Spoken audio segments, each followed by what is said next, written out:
चीन के सरकारी मीडिया ग्लोबल टाइम्स ने कहा कि चीन और भारत को वर्तमान में सीमा पर जारी गतिरोध को हल करने के लिए अमेरिका की सहायता की जरूरत नहीं है। दरअसल अमेरिकी राष्ट्रपति डोनाल्ड ट्रंप ने दोनों देशों के बीच विवाद सुलझाने में मध्यस्थता करने की पेशकश की थी। भारत चीन सीमा विवाद में अमेरिकी राष्ट्रपति डोनाल्ड ट्रंप की सक्रियता के बाद चीन के रुख में नरमी देखने को मिल रही है। एक तरफ जहां भारत में चीन के राजदूत सुन विडोंग ने कहा कि दोनों देश एक दूसरे के लिए खतरा नहीं है, वहीं चीन सरकार के मैगजीन ग्लोबल टाइम्स ने कहा कि चीन और भारत को वर्तमान में सीमा पर जारी गतिरोध को हल करने के लिए अमेरिका की सहायता की जरूरत नहीं है। बता दें कि ट्रंप ने एक ट्वीट में कहा था कि हमने भारत और चीन दोनों को सूचित किया है कि अमेरिका सीमा विवाद में मध्यस्थता करने के लिए तैयार, इच्छुक और सक्षम है। चीनी विदेश मंत्रालय की ओर से ट्रंप के ट्वीट के जवाब में कोई आधिकारिक प्रतिक्रिया नहीं आई है,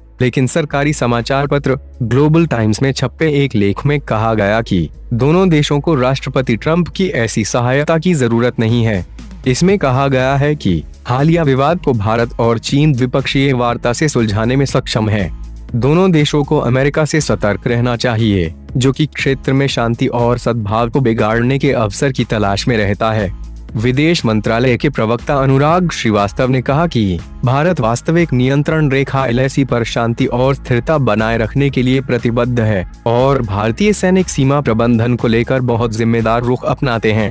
उन्होंने ऑनलाइन मीडिया ब्रीफिंग में कहा कि दोनों पक्षों ने सीमावर्ती क्षेत्रों में उत्पन्न हो सकने वाली स्थितियों का वार्ता के जरिए शांतिपूर्ण समाधान करने के लिए सैन्य और राजनयिक स्तरों पर तंत्र स्थापित किए हैं और इन माध्यमों से चर्चा जारी रहती है। चीन के राजदूत सुन विडोंग ने बुधवार को एक प्रकार से मेल मिलाप की भाषा में कहा कि भारत और चीन ने कभी भी मतभेदों की छाया अपने समूचे द्विपक्षीय संबंधों पर नहीं पड़ने दी है और वे इस आधारभूत सिद्धांत को मानते हैं कि दोनों देश एक दूसरे के लिए खतरा नहीं है। वहीं चीनी विदेश मंत्रालय के प्रवक्ता झाओ लिजियान ने बुधवार को कहा था कि मुद्दों को वार्ता और चर्चा के माध्यम से सुलझाने के लिए चीन और भारत के पास उचित तंत्र और संपर्क माध्यम है।